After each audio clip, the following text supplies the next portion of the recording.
संपूर्ण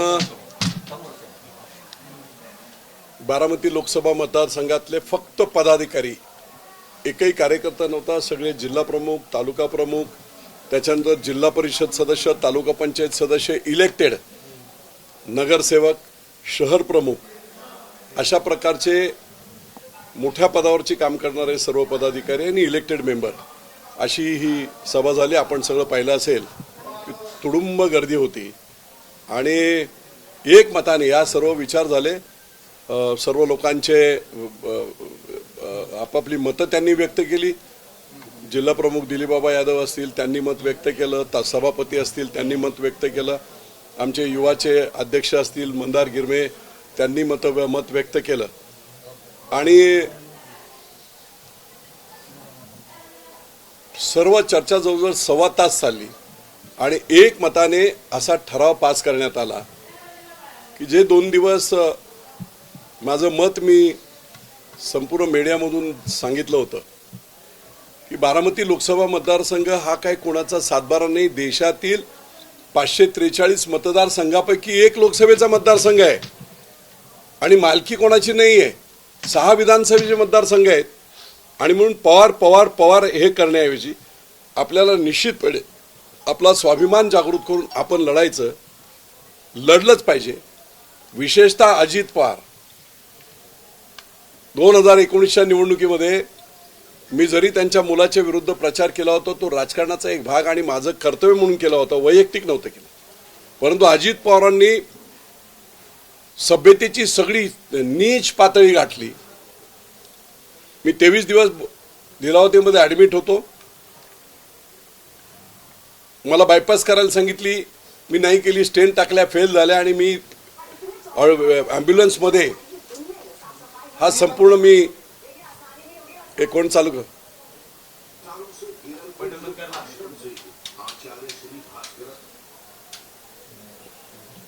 संपूर्ण कार्डियक ॲम्ब्युलन्समध्ये माझा प्रचार झाला आणि अजित पवारांनी या पालखी तळावर असं सांगितलं, मरायला लागलेला आहे तर कशाला निवडणूक लढवताय, तुम्ही खोटं बोलताय, लोकांची सहानुभूती घेण्यासाठी हे खोटं चाललेलं आहे काम तुमचं. माझ्या गाडीपर्यंत, माझ्या गाडीचा नंबर, मग ती कोणाची आहे, कुठच्या कंपनीचे, इथपर्यंत खालच्या थराला अजित पवार आले आणि तू कसा पुढे निवडून येतो तेच मी आता बघतो. महाराष्ट्रभरामध्ये मी कुणाला पाडायचं ठरवलं तर मी कुणाच्या बापाचं ऐकत नाही, मी पाडतो म्हणजे पाडतो. राजकारणामध्ये एखाद्याला निवडून आणण्याची पॉझिटिव्ह प्रवृत्ती असावी. मी निवडून आणणार म्हणजे आणणार. गाव पेटवायला एक नालायक माणूस लागतो, काडी ओढायला. गाव वसवण्यासाठी अनेक हात लागतात. मग अशा प्रकारची उर्मट भाषा त्यांनी केली होती आणि म्हणून आज त्या उर्मट भाषेचा मी माफ केलेला आहे त्यांना. ते ज्यावेळेस महायुतीत आल्यावेळेस मी जाऊन त्यांचा सत्कार देखील केला, मी भेटलो त्यांना. पण तरीही पुढच्या 7-8 महिन्यामध्ये त्यांची गुरमी तशीच होती. नीट बोलायचं नाही कोणाशी, काय कोणाचं काय, घरी कोण धान्य पाठवते, सगळे आपापल्या पद्धतीने. तुम्ही किती कोटीचे असाल ते बाकी कोणी सगळे तसेच आहेत. पण अतिशय उर्मटपणा जो त्यांचा होता, त्या उर्मटपणाबद्दल पूर्ण बारामती लोकसभा मतदारसंघात जेव्हा मी फिरलो त्यावेळेस लोक असे म्हणायला लागले की बाबा ठीक आहे, दोन्ही आता सुनेत्राताई आणि सुप्रियाताई आहेत, अजित पवार उर्मट आहे. मी 2 मधल्या प्रतिक्रिया सांगतो. अजित पवार उर्मट आहेत आणि म्हणून आम्ही अजित पवारांना मतदान करणार नाही, त्याच्याऐवजी आम्ही सुप्रिया सुळेंना मतदान करू. काही लोकांचं असं म्हणणं आलं की एका बाजूला लांडगा आहे आणि एका बाजूला वाघ आहे, कुठच्याही पिंजऱ्यात टाकलं तरी तेच आहे. आम्ही मतदान कसं करणार ते? आणि जेव्हा माझ्या हे लक्षात आलं जनतेची अडचण, त्यावेळेस मी ठरवलं की 6,86,000 मतदान हे पवारांच्या समर्थनार्थ आहे. या बारामती लोकसभा मतदारसंघ जवळजवळ 5,50,000 ते 5,80,000 मतदार पवार विरोधक आहेत. ते ना सुप्रियाताईला मत देऊ इच्छित ना सुनेत्रताईला देऊ इच्छित. मग त्यांना लोकशाहीमध्ये डॉक्टर बाबासाहेब आंबेडकरांनी जो प्रचंड मोठा असं हे संविधान आणि निवडणुकीचा अधिकार, आपलं सरकार नेमण्याचा अधिकार जो दिलेला आहे त्या अधिकाराची अंमलबजावणी करायची असेल, आपल्या आवडीचा किंवा काम करणारा खासदार आमदार निवडायचा असेल तर मतदान करण्याची अंबानींना एकमत आणि सर्वसामान्य एखाद्या शेतकरी कुटुंबातल्या झोपडीत राहणाऱ्या महिलेला सुद्धा एकमत, ही एवढी डेमोक्रेसी लोकशाही प्रचंड तयार करून ठेवली आहे.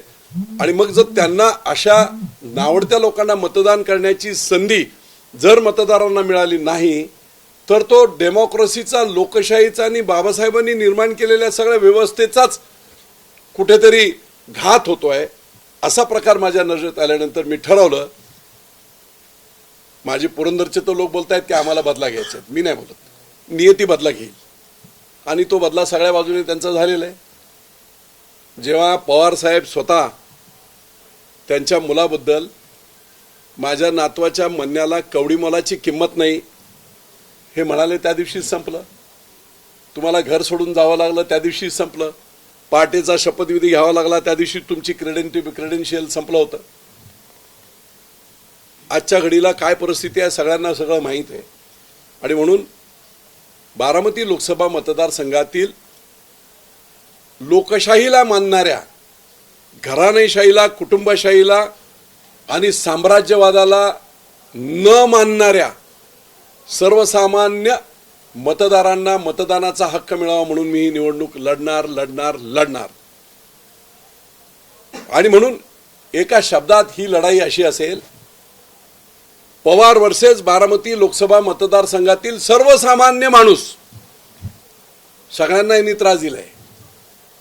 भोरचे आमचे आदरणीय अनंतराव थोपटे मुख्यमंत्री झाले असते 1999ला. भोरचा सुपुत्र एक मावळा मुख्यमंत्री झाला असता. निव्वळ पुण्यामध्ये कोणी मुख्यमंत्री झाला तर आमच्या साम्राज्याला हादरा बसेल म्हणून त्यांना पाडण्यात आलं. संग्राम थोपटेंना महाविकास आघाडीत मंत्री कोणी होऊ दिलं नाही. संग्राम थोपटेंना संपूर्ण विधानसभेचं अध्यक्षपद, सर्वोच्च पद मिळत असताना, काँग्रेसने सांगितलेलं असताना ते होऊ दिलं नाही. ते अजित पवारांनी होऊ दिलं नाही.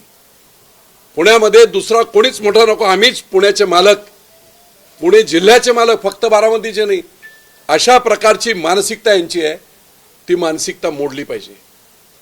हर्षवर्धनकडून मतदान करून घ्यायचं लोकसभेला आणि विधानसभेला हर्षवर्धन साहेबांना धक्का देऊन टाकायचा, अपक्ष उभे करायचे, इतर उमेदवार उभे करायचे. अशा प्रकारची फसवेगिरी आणि फसवेगिरी करणे हा आमचा जन्मसिद्ध अधिकार अशा आविर्भावात राखते. एखाद्याने एखादी चूक केली किंवा काय फसवणूक केली तर त्याला निदान पश्चाताप असतो. यांना कसलाही पश्चाताप नाही. आमचा तो अधिकार आहे जन्मजात लोकांना फसवणे किंवा लोकांची वाटोळ करणे. आणि म्हणून सगळ्या मतदारसंघामध्ये जे आज 2 दिवसामध्ये साधे शेतकरी, शेतात 15-20 शेतकरी आहेत, मला फोन केलेला फोन ऑन आहे, बापू माघार घ्यायची नाही, आम्हाला मतदान करायचं. तुम्हाला एका मुलाचा एकच टॅग लाईन मी तुम्हाला सांगतो. माझं कुठचं तरी टीव्हीची मुलाखत होती, त्याच्या खाली कॉमेंट्स होत्या आणि त्या कॉमेंटमध्ये त्या मुलाने लिहिलं होतं, विजय बापू शिवतारेंना बारामती लोकसभा मतदारसंघात एक मत म्हणजे दोन्ही पवारांचा पाडाव हा दुर्मिळ योग आज तुम्हाला आलाय. विजय बापू शिवतारेंना दिलेलं एक मत सरंजामशाही, प्रस्थापितगिरी संपेल असा त्याचा अर्थ होतो. आणि म्हणून लोकशाहीमध्ये जेव्हा लोक पेटून उठतात, पार्थ पवारांच्या वेळेस सुद्धा अजित पवारांनी खूप मोठी तयारी केली होती, काय धुवा होता सगळा, पण जनतेने हातात निवडणूक घेतली आणि हुकुमशाही, सरंजामशाही चालणार नाही दाखवून दिलं जनतेने मावळच्या. त्याचप्रमाणे बारामती लोकसभा मतदारसंघातील सर्व मतदारसंघातील लोक, आम्ही 41 वर्ष तुम्हाला मतं देतोय. पुरंदरला काय एक प्रोजेक्ट दिलाय पवारांनी तो दाखवावा. सगळे केंद्राचे प्रकल्प, राज्याचे प्रकल्प, medical college, women's hospital, ESIC hospital, शेतकीचे सगळे प्रकल्प, डेअरी तिकडेच, मोठे मोठे कारखाने तिकडेच. आम्ही तुम्हाला बारामतीपेक्षा 2 वेळा पुरंदरने जास्त मतं दिले. तुम्ही त्या बदल्यात आम्हाला काय दिलंय? आम्हाला म्हणजे आमच्या लोकांना. तुम्ही ठराविक काही असतील लोक तुमचे, पण शेतकऱ्यांना काय दिलं? भोरला काय दिला? दौंडला काय दिलं? इंदापूरला काय दिलं? तुम्ही पंतप्रधानांना घेऊन यायचं आणि बारामती शहर दाखवायचं. तुम्ही जरा बारामती शहराचा, बारामती तालुक्याचा पश्चिम भाग 29 गाव जरा दाखवा ना. मला आव्हान आहे तुमचं की ते 29 गावात आज आपण जा. आंबीपासून भोयटेवाडेपासून पियाला पाणी नाही. इरिगेशन सिंचनाचं तर वेगळं राहिलं. 50 वर्ष तुम्ही त्या 29 तुमच्या तालुक्यातल्या लोकांना पाणी देऊ शकला नाही. जे बारामती बागायत आहे ते ब्रिटिश कालापासून आहे, हे पवारांनी केलेलं नाही. सगळे कारखाने असतील काय असतील, हे काय कुणी बनवले, कुणी लुटले. त्यामुळे एक आता प्रसंग असा आलाय की या लोकशाहीमध्ये कुणी ना कुणीतरी डेअरिंग केली पाहिजे, कुणी ना कुणीतरी धाडस केलं पाहिजे, लोकांची बाजू मांडली पाहिजे आणि प्रस्थापितांच्या विरुद्ध दंड थोपटून उभं राहिलं पाहिजे. पुरंदरच्या मातीला तर वसा येतो. ब्रिटिशांच्या विरुद्ध पहिली लढाई 1857ला नाही झाली, त्याच्या अगोदर उमाजी नायकांनी केली. हा इतिहास आहे पुरंदरचा. संभाजी राजांचा जन्म इथे झालेला आहे. महाराजांची पहिली लढाई या पुरंदरमध्ये झाली आहे. बेलसरांनी खळदला. अख्ख्या महाराष्ट्राचं कुलदैवत याच मातीत आमच्या खंडोबाला आहे, जेजुरीला आहे. भुवनेश्वराचं मंदिर यादवकालीन लोकांनी बांधलं. 3000 किलोमीटर लांब येऊन का तिकडे जागा नव्हती का? या मातीचा तो वसा आहे की जेव्हा जेव्हा कुठेतरी अडचण येईल लोकांची, समाजाची, त्यावेळेस पोट तिडकीने पेटून उठवून आज जो महाराष्ट्र आपण बोलतोय संयुक्त महाराष्ट्र, तो संयुक्त महाराष्ट्राचा पहिला ठराव मांडणारे कोण होते तर ते आमचे आदरणीय प्रल्हाद केशव अत्रे. अत्रे साहेब होते म्हणून महाराष्ट्र आहे. मुंबई सकट महाराष्ट्र असण्याचं जे आहे ते ह्याच पुरंदरच्या मातीतून झालेलं आहे. आणि म्हणून आज इथून मतदान मिळवायचं आणि त्या मतदानाच्या जोरावर तुम्ही राज्यात ब्लॅकमेलिंग करायचं, देशात ब्लॅकमेलिंग करायचं. हे ब्रह्मराक्षस हा रावण आम्हीच तयार केलेला आहे. आम्ही मतं देऊन तयार केलेलं आहे. आणि मग बाहेरचा माणूस कोणी येणार नाही. या पापाचं आम्ही केलेलं पाप आहे. या पापाचं परिमार्जन हे आम्हालाच करावं लागेल या मतदारसंघातील मतदारांना. आणि म्हणून ही लढाई आहे. या रामायणातला रावणाच्या विरुद्ध लढणारा, रामाच्या बरोबर असणारा बिभीषण विजय शिवतारे. निर्णय घ्यायला उशीर झालाय का? आणि अजित पवार काही निर्णय घ्यायला उशीर नाही. लोक हुशार आहेत, प्रचंड हुशार आहेत. मीडिया आता हे झालेलं आहे. आता काय पहिल्या मोठ्या मोठ्या सभा घ्याव्या तसं नाही. 100 लोकांच्या समोर जरी हे केलं तरी टी व्हीवाले दाखवतात, 13 कोटी लोक बघतात. जनता सुज्ञ झालेली आहे. घराघरा बसून मोबाईलवरून सर्व लोक, तरुण मुलं, महिला सगळं बघतात. त्यामुळे प्रचार आता हा खूप सोपा. तुम्ही जर सत्य असाल, खरा असाल तर तुम्ही लोकांच्या हृदयापर्यंत पोचायला 10-15 दिवस, महिनाभरचा वेळ ठीक आहे. आणि ही लढाई विजय शिवतारेंची नाही. ही लढाई मला खासदार होणे याच्यासाठी नाही. पुन्हा एकदा सांगतो, आमदार बनणे, खासदार बनणे मला देवाने सगळं दिलेलं आहे. लोकांची लढाई लढण्यासाठी, प्रस्थापितांच्या विरुद्ध आवाज उठवण्यासाठी, सर्वसामान्य माणसाचा आवाज म्हणून मला पुढे यायचं. आणि म्हणून ही मी लढाई लढतोय. निश्चितपणे या लढाईमध्ये जनता प्रचंड मोठ्या प्रमाणात आशीर्वाद देईल. आणि लोकशाहीमध्ये जी प्रक्रिया या देशातल्या, एवढ्या मोठ्या खंडप्राय देशातले, निश्चितपणे त्याच्यामध्ये मी यशस्वी होईल. मी आणखी एक तुम्हाला सांगतो, मी महायुतीच्या विरोधात नाही. 100% मी महायुतीचा, शिंदे साहेबांच्या विचारांचा शिलेदार आहे. मी देवेंद्र फडणवीसांना गुरु मानणारा माणूस आहे. नरेंद्र मोदींना निष्ठास्थान मानणारा मी माणूस आहे. याच नरेंद्र मोदींच्या हातात तिसऱ्यांदा देश दिला पाहिजे. लोकांच्या हितासाठी दिला पाहिजे, देश पुढे नेण्यासाठी दिला पाहिजे. आणि म्हणून याच विचारांचा मी आहे. परंतु इथली लढाई ही वेगळी आहे. इथली लढाई अशी आहे की एक कोणतरी आपल्याकडे आला आणि तोही ब्रह्मराक्षसच आहे. आणि म्हणून लोकांची इच्छा आहे, माझी इच्छा नव्हती. अचानकपणे मी हे डिक्लेअर केलं. त्याचं कारण आहे की अंडरकरंट मी सगळा पाहिला आहे. आणि त्या अंडरकरंट हे करून लोकांचा आदर करून, मतदारांचा आदर करून मी इथे येतोय. आणि नमो विचार मंच या नावाखालीच ही निवडणूक आमची होईल. अनेक प्रकारचे, बरेच लोकांनी सांगितलं प्रेशर येतील, काय येतील. आमची विनंती आहे सर्व नेत्यांना आपल्या माध्यमातून, ही लढाई महाराष्ट्रामध्ये जो काय गेले 1978 नंतरचा जो अत्याचार झाला आणि बाजारू राजकारण कोणी केलं असेल, यशवंतराव चव्हाणांपासून वसंतदादा पाटील, बाळासाहेब देसाई, तुमचे अशोक चव्हाणांचे वडील शंकरराव चव्हाण, केवढी टोले जंग माणसं, दिवस रात्र लोकांसाठी झटणारी माणसं. बाजारून राजकारण नंतर आलं आणि असं म्हटलं जातं, जेने राजा बेपारी तेने प्रजा भिकारी. सगळेच अशा पद्धतीने कमर्शियल झाले. लोकांना सुद्धा आता जिकडे तिकडे बघाल तिकडे हेच पैशांची वाटप वगैरे महाराष्ट्रात कधी होती? अशा प्रकारच्या बेकार निवडणुका कोणी सुरुवात केल्या? आणि म्हणून पैशातून सत्ता आणि सत्तेतून पैसा हे कालचक्र कुठेतरी थांबलं पाहिजे. आणि अगदी देवेंद्र फडणवीसांच्या भाषेमध्ये हे कालचक्र आहे. बारामतीतली ही निवडणूक सुद्धा कालचक्राचाच एक भाग आहे. आणि आम्ही सर्वजण जनतेच्या आशीर्वादाने निश्चितपणे निवडून येऊ. विजय शिवतारे खासदार झाला म्हणजे अख्ख्या बारामती मतदारसंघातला प्रत्येक माणूस खासदार झाला. आणि निश्चितपणे सर्व बाजूला न्याय देण्याचं काम हे निश्चितपणे आपण सर्वजण करू. तुम्ही महायुतीतनं बाहेर पडणार का? म्हणजे तुमची बंडखोरी आहे किंवा अपक्ष लढवणार? मी बंडखोरी एक लक्षात द्या, मी दोन दिवस मी सांगतोय, बंडखोरी हा शब्द इथे लागूच होत नाही. लोकशाहीला वाचवण्यासाठी तेच पवार अगोदरचा लढाई अशी असायची की पवार विरुद्ध कांचनताई होती, जानकर होते, विरोधकांना लोकशाहीमध्ये आपले मत. पण इथे आता पवार वर्सेस पवार. शिवसेना सोडणार तुम्ही, त्यासाठी शिवसेनेतनं बाहेर? नाही, आता बाहेर पडण्यास मी लढाई लढणार हे नक्की झालंय. मी बंड नाही, याला परत सांगतो मी तुम्हाला, हे बंड नाही, हे शिवसेनेचं बंड नाही, ही न्यायाची लढाई. याच्या अगोदरही अपोजिटला असायचं ना कोणतरी. पवार एका बाजूला असायचे, दुसऱ्या बाजूला कांचनकुले होत्या, कधी नलावडे होत्या, कधी जानकर होत्या. आज कोण आहे? पवार वर्सेस पवार. मग ह्या 5,80,000 लोकांनी जायचं कुठे? म्हणून ही न्यायाची लढाई लोकशाहीतली मी लढतोय. मी बंड करत नाही. लोकांची जी भावना आहे ती भावना व्यक्त करण्यासाठी त्यांना मतदानाची संधी मिळावी म्हणून हे काम. बापू, तुम्ही याचं नाव नमो विचार मंच केलेलं आहे. तुम्ही शिवसेनेचे पदाधिकारी आहात, याआधी मंत्री राहिलेला आहात.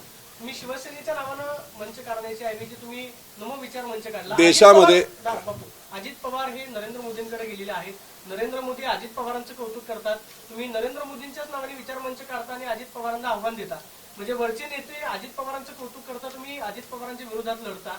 हा विरोधाभास नाही का वाटत? तुम्ही नरेंद्र मोदींच्या नावाने विचार मंच केला, याचं कारण काय? तुमच्यावरती असा आरोप होतोय, बापू काही नेते असं खासगी सांगतात की हे भाजपचंच काम आहे, भाजपनंच बापूंना सांगितलंय का की निवडणूक लढवा? ते एकदा स्पष्ट करा. बिलकुल नाही, कोणत्याही नेत्याशी चर्चा नाही. माझी चर्चा, मी फिरलो सगळ्या मतदारसंघांमधून, लोकांनी मला काय सांगितलं. मी काळूबाईच्या मंदिरामध्ये राख नावाच्या गावात गेलो होतो. मंदिराला भेट दिली, सतरंजीवर 200 लोक होते. आणि ज्या रिॲक्शन मी तिथे पाहिल्या, आम्हाला मत ना सुप्रियाताईला द्यायचं आहे, 15 वर्ष त्यांनी काय केलेलं नाही, ना आम्हाला सुनेत्रताई. कोण सुनेत्रताई? अजित पवारांची मिसेस म्हणून आम्ही मतदान करायचं? काय लोकशाही आहे? काय कॉन्ट्रीब्युशन? आणि म्हणून अजिबात नाही. कोणत्या नमो मी एवढ्यासाठी म्हणतोय, नरेंद्र मोदींवर या देशातल्या करोडो लोकांची श्रद्धा आहे, तशी विजय शिवतारेंची श्रद्धा आहे. आज बाळासाहेब असते तर गोष्ट वेगळी असती. शिंदे साहेब कोणाला मानतायत? नरेंद्र मोदींना. देवेंद्र फडणवीसांचं अधिष्ठान आणि जागा गुरु कोण? नरेंद्र मोदी. सर्वांचेच नरेंद्र. कारण देशाला चालवायला आदरणीय पंतप्रधान नरेंद्र मोदींशिवाय दुसरा पर्यायच नाही आहे.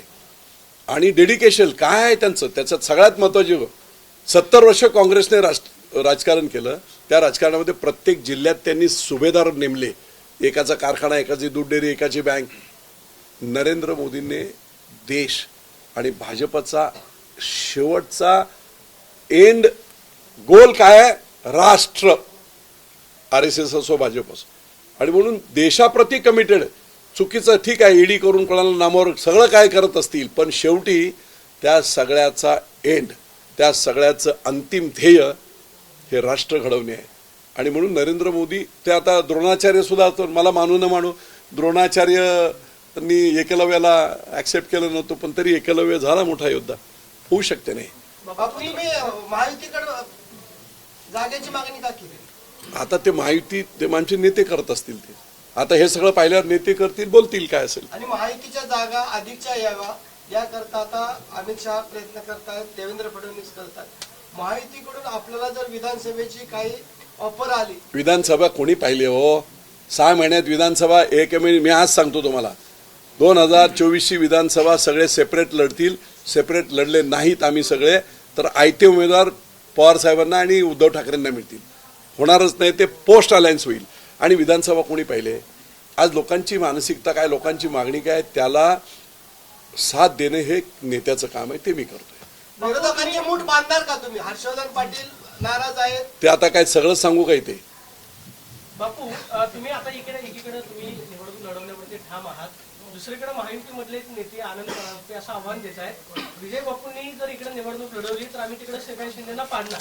एकनाथ शिंदेचे ते चिरंजीव आहेत, श्रीकांत शिंदे तुमचे नेते आहेत. जर कदाचित असा निर्णय तिथे घेतला तर तुमच्या नेत्यासाठी तुम्ही माघार घेणार का? काय सांगणार अशा वेळी नेत्यांना? एक लक्षात घ्या, उद्या त्याच्या चर्चा होतील, हे होईल. सगळ्यात मोठा पक्ष आज भाजप आहे आणि भाजपचं आजचं उद्दिष्ट काय? 400 पार करायचं. पण त्याच्यावर महाराष्ट्रातलं सगळ्यात मोठं उद्दिष्ट काय? राज्याला त्रास देणारे पवार नको. महायुतीचं ते एक उद्दिष्ट आहे. ते तसंच सक्सेस होणार नसेल.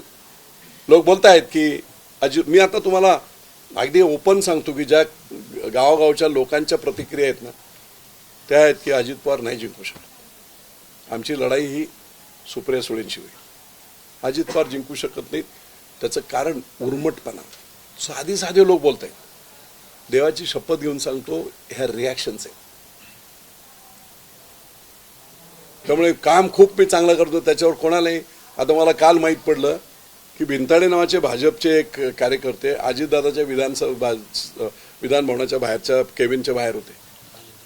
हा, राजू भिंताडे आणि आणखी एक जण कार्यकर्ता एक विधानसभेच्या दरम्यान ते उभे होते. तर ते बाहेर आले, काय रे इथे कशाला आला, जा ना तुमच्या चंद्रकांत दादाकडे. हे उत्तर आहे? नावासकट सांगतो मी तुम्हाला. मला लोकांना ही असो, मी एअरपोर्टला गेलो, 2 मुख्यमंत्री, उपमुख्यमंत्री आणि मुख्यमंत्री येणार, 3 बुके घेऊन मी गेलो बारामतीला, ज्या दिवशी रोजगार मेळावा होता त्या दिवशी. मला वाटलं तिघे एकत्र येतील. अजित पवार बारामतीत होते, ते आले. आता म्हटलं हे काय दोघे वेगळे आहेत, हे आले लवकर. उघड महाराष्ट्राच्या जनतेला सांगतो, किती गुरमी माणसाला. मी म्हटलं ठीक आहे, मुख्यमंत्री आपलं प्रोटोकॉल आहे म्हणून मी काय मंत्री आहे, मी कोणी कार्यकर्ता नाही आहे. ते असतील 50,000 कोटीचे, मी अब्जामध्ये काम करणारा माणूस आहे स्वतःच्या कर्तृत्वावर. मी आपला गेलो, दादा त्या अधिकाऱ्याला त्या नावाला आणि असं आहे.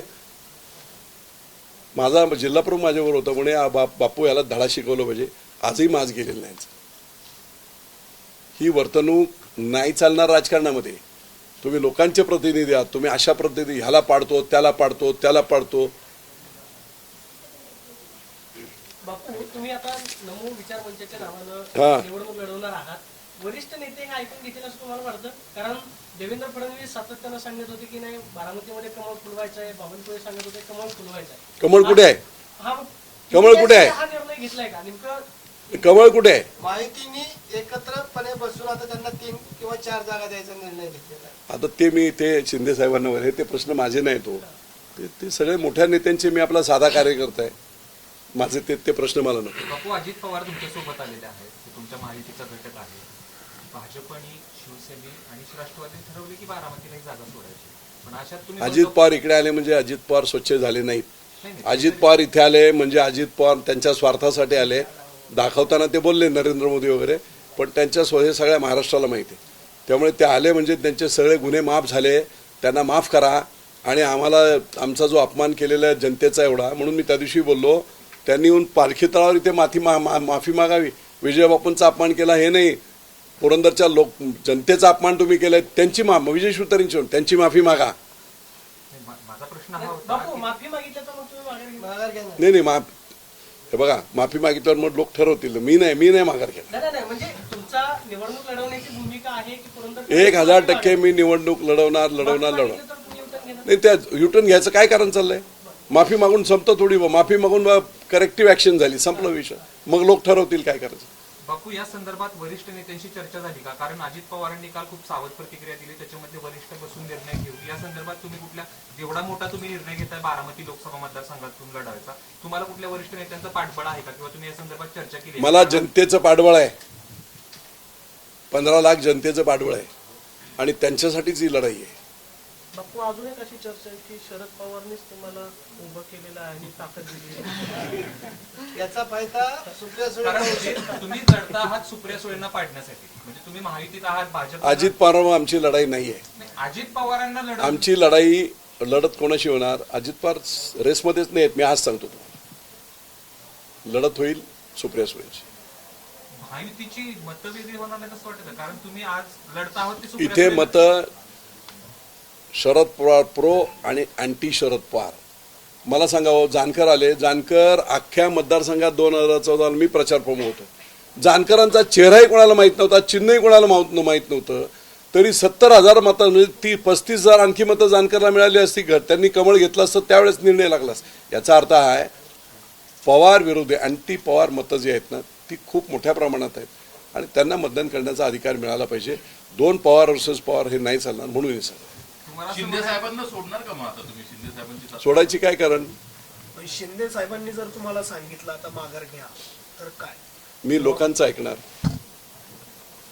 आणि त्या चर्चा होतील. मी माझं मत त्यांच्यासमोर सुद्धा मी प्रामाणिकपणे जाऊन हे मत मांडणार. तुमचा जो हेतू आहे, महायुतीचा हेतू काय? शरद पवारांना चेकमेट करणे, खूप त्रास होत आहे त्याचा. तो साध्य होणार नाही याच्यातून. मग बंडखोरी झाली ना सर. बंडखोरी नाही, परत मी सांगतो, बंडखोरी हा शब्द वेगळा. लोकांच्या भूमिका, लोकांच्या भावना तशा आहेत म्हणून हा सगळा आहे. शिंदेना डावलून तुम्ही मग उमेदवारी लढवणारच? डावली तुम्ही कशाला शब्दाचे हे करताय? माझे ते मित्र आहेत, माझं एकदम चांगलं आहे, आमचा नेते आहे, मुख्य नेते आहेत, त्यांच्याबद्दलचा प्रचंड आदर आहे. तुमच्या माहितीसाठी सांगतो की जेव्हा ते उठाव झाला, त्यांचा बंडसुद्धा उठाव झाला एका प्रिन्सिपल मुद्द्यांवर, त्यावेळेस ते सगळे आमदार जेव्हा गेले त्यावेळेस महाराष्ट्रातला, ते मुख्यमंत्री होण्याच्या अगोदर महाराष्ट्रातला मी पहिला मंत्री आहे ज्याने प्रेस कॉन्फरन्स घेऊन 5 दिवस अगोदर, यांचे विचार बरोबर आहे, उद्धव साहेब काँग्रेस राष्ट्रवादी बरोबर गेले ते चूक आहे आणि म्हणून त्यांनी केलेला उठाव, या उठावाचं समर्थन करत मी त्यांच्याबरोबर आहे, माझी जनता त्यांच्याबरोबर, असं 5 दिवस अगोदर प्रेस घेऊन मी सांगितलं. या निर्णय घेण्यामागं आपल्या गुरु कोण? बापू, याला हा निर्णय घेण्यामागं आपल्या एक उत्तरानं बोलू द्या. बरोबर गेला म्हणून त्यावेळेस एकनाथ शिंदेने उठाव केला. आता तेच अजित पवार तुमच्याकडे आले. एकनाथ शिंदे अजितदादांचं कौतुक करतात बारामतीमध्ये येऊन. तुम्ही म्हणता की नाही एकनाथ शिंदे आमचे नेते आहेत. अमित शहा अहो, अलायन्स सगळं तुम्ही जरा भाषणं काढा ना पाठीमागची. मला एक मिनिट. अजित पवारांनी एकनाथ शिंदेबद्दलचं एक मोठं वक्तव्य त्याचं. अरे काय, कुणाच्या वडिलांनी पक्ष स्थापन केला, शिवसेना कुणी वाढवला, कुणी हे केला, हे बरोबर सगळ्या अख्ख्या महाराष्ट्राला जगाला माहीत असताना चिन्हासकट पक्ष पळवून नेला, बरोबर आहे काय? त्यांनी काय केलं? त्यांचंच भाषण. बघा, राजकारणात वेगवेगळी भाषणं वक्तव्य होत असतात टाईम टू टाईम. मला एक कळते, मी प्रामाणिक आहे. लोकांची जी प्रामाणिक इच्छा आहे त्या इच्छेला साथ देण्याचं काम, शेवटी निर्णय काय लागेल तो लागेल, पण त्यांना मतदान करण्याची संधी देण्याचं काम, ते कर्तव्य मी करतोय, म्हणून मी हे करतोय. बारामती लोकसभा मतदारसंघातल्या तुम्ही खरं तर पुणे जिल्ह्याचा विचार केला, त्यात बारामती लोकसभा मतदारसंघाचा विचार केला तर तुमच्यासारख्या लोकांचा अनेकांशी अजित पवारांशी संघर्ष झाला किंवा शरद पवारांशी संघर्ष झाला. ही नाराजी जी खतखत आहे, भाजपमध्ये देखील लोक बोलत नाहीये, ते पदाधिकारी तुमच्याशी त्यांच्या मतांच्या आधारावरच तुम्ही हे बोलताय. बघा, मतदानात लोक जाऊन मतदानात करतील. 50 वर्ष ज्यांच्याशी आम्ही संघर्ष केला त्यांना तुम्ही मत द्या म्हणून सांगायला गेलं तर भाजपचे कार्यकर्ते सुद्धा तेवढेच नाराज आहेत. आणि ह्या पुणे जिल्ह्यामध्ये, पुणे जिल्हा म्हणजे काय मक्तेदारी आहे का पवारांची? मला सांगा ना, एक तरी नेता मोठा होऊ दिला का? प्रत्येक नेत्याचे पाय कापण्याचं काम यांनी केलेलं आहे. आमच्याशिवाय मग फक्त बारामती लोकसभा मतदारसंघ नाही, पुणे जिल्हा दुसरा कोण नाही, आम्हीच. अशा पद्धतीने त्यांनी मग ते पिंपरी चिंचवडला असेल, पुण्यामध्ये असेल, ओव्हरऑल सगळा जिल्हा परिषद असेल, सगळीकडे जो साखर कारखाने असतील, कोऑपरेटिव्ह असतील, बँका असतील, हे बनवलेत कोणी? कारखाने बनवणारे वेगळे, बँका बनवणारे वेगळे, खस्ता खाणारे वेगळे, आता तिकडे बाप बनून बसणारे वेगळे. खतखत आहे सगळ्या लोकांच्या मनामध्ये. खतखत आहे बापू, परंतु या निर्णयामागं आपले गुरु कोण? माझी सामान्य जनता बारामती लोकसभा आणि मतदार नरेंद्र मोदींकडे मी बघून हे काम करतो. बारामती लोकसभा मतदारसंघाचा विचार केला तर प्रामुख्यानं 3 उमेदवारांच्यात लढाई होती. एक तर तुम्ही आहात, दुसरीकडे सुनेत्रा पवार आहेत आणि तिसरीकडे सुप्रिया सुळे आहेत. याचा नंबर लावायचा झाला तर पहिल्या क्रमांकावर कोण राहील, दुसऱ्यावर कोण राहील, तिसऱ्यावर काय राहील? पहिल्या क्रमांकावर विजय शिवतारे, दुसऱ्या क्रमांकावर सुप्रियाताई, तिसऱ्या क्रमांकावर सुनेत्राताई. अजित पवारांना तुम्ही या मतदाराच्या लिस्टमध्ये घेतच नाही. कोण कसे देतील म्हणून अजित पवारांना मतदान का करावं? काय केलंय पुरंदरसाठी, काय केलंय भोरसाठी, काय त्यांनी केलेलं आहे? केलं काय नाही, उलट त्यांना लोकांना पाय कापण्याचं काम त्यांनी केलेलं आहे.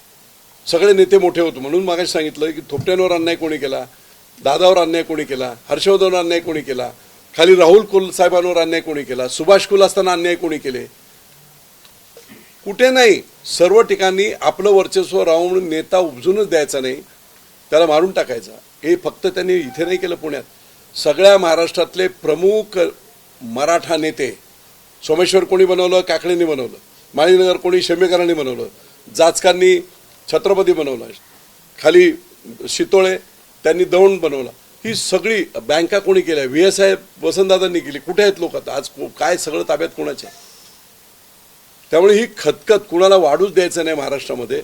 अगदी शंकरराव कोल्ह्यांपासून बाळासाहेब विखे पाटलांपासून सगळ्यांना धारेवर धरण्याचं काम त्यांनी केलं. मी एकदा मध्ये मी एका इंटरव्ह्यूत बोललो होतो, 1998 नंतर कुणीही मुख्यमंत्री झाला तरी 2014 पर्यंत देवेंद्र फडणवीस जोपर्यंत मुख्यमंत्री झाले नाही तोपर्यंत सत्तेचं सेंटर बारामतीच होतं. कुणी हो, विलासराव झाले तरी सत्तेचं सेंटरच होतं, सुशील कुमार झाले तरी सत्ते, सिल्वर ओकवर जाऊन बोलायचं अलायन्सची गव्हर्नमेंट 15 वर्ष सगळं काय सत्तेचं सेंटर तेच होतं. बापू, मला आता सांगा, तुम्ही असं म्हणताय की नाही नमो विचारमंच केलेलं आहे, अजित पवारांना भाजपनं घेतलं त्यावेळेस विजय शिवतारेंना या मतदारसंघामध्ये विचारायला हवं होतं, कारण भाजपनं ही तडजोड केली आहे का अजित पवारांसोबत? तुम्ही असं म्हणताय मी तुम्हाला एकच सांगतो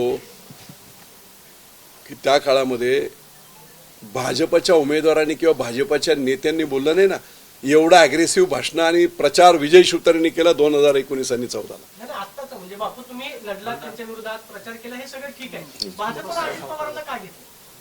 का घेतलं ते मला विचारता कशा? ज्यांना घेतलं त्यांना विचारा. याला जोडून दुसरा प्रश्न विचारतो बापू. 10 दिवसापूर्वी तुम्ही बारामतीमध्ये आला होता. आज 13 तारीख आहे, 2 तारखेला हा मेळावा झाला. त्याच्यामध्ये तुम्ही असं बोलला होता की आधी विधानसभेचं ठरवा मग लोकसभेचं काम करू. या 10 दिवसात मी परत सांगतो, लोकांची मानसिकता पाहिल्यानंतर मी हा निर्णय घेतला. लोकांची डिमांड आहे म्हणून मी हा निर्णय घेतला.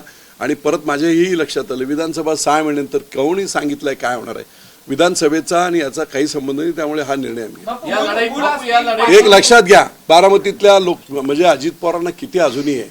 विजय शिवतारे माजी मंत्री आहे स्टेजवर, मुख्यमंत्री आणि उपमुख्यमंत्री एक प्रोटोकॉलचा भाग म्हणून नाव घेऊ शकतात, पण अजित पवारांना लाज वाटते विजय शिवतारेंचं नाव घ्या. ते बघा, तुम्ही व्हिडिओ शूटिंग बघा, त्यांनी सगळी नावं घेतली पण विजय शिवतारेंचं नाव घेतलं. विजय शिवतारेंची अजित पवारांशी वैयक्तिक लढाई आहे? नाही, मतदारसंघाची पवारांच्या विरुद्ध लढाई. ही लढाई पवार वर्सेस लोकसभेतील, बारामती लोकसभेतील मतदार अशी लढाई आहे. या लढाईत तुम्ही म्हणताय बापू, तुम्ही बिभीषण आहात या लढाईमधले, रावण कोण आहे? आता कोण, आता बिभीषण म्हटलं तर रावण कोण समजा तुम्ही. शेवटचा एक प्रश्न विचारतो. आता कशाला या शब्दात अडकवा. मी एवढंच सांगितलं की ही लढाई पवार वर्सेस अख्ख्या मतदारसंघातील सामान्य जनता. एक शेवटचा प्रश्न कुल विचारतो. यांच्याशी काही भेटी झाल्यात का? त्यांच्याशी काही बोलणं झालंय? हे काय तुम्हाला सांगू का मी? त्यातली जनतेची रिॲक्शन मी पाहिजे. की महायुती म्हणून सगळे नेते सांगतायत युतीचा धर्म पाळा, तुम्ही इथे निवडणूक लढवताय, जर पक्षांतर्गत कारवाई झाली तर विजय बापू भाजपमध्ये जाणार का? मी माझ्या लोकांसाठी काही करायची तयारी आहे. फक्त एक प्रश्न, कोण असतील, पाटील असतील, खोपटे असतील, यांचं प्रतिनिधित्व तुम्ही करता आहात का? मी लोकांचं प्रतिनिधित्व सगळ्या इंदापूर, दौंड, पुरंदर, भोर, खडकवासला आणि मुळशी, वेल्हा सगळ्या तालुक्यांचं नेतृत्व मी करतोय, लोकांचं, सर्वसामान्यांचं.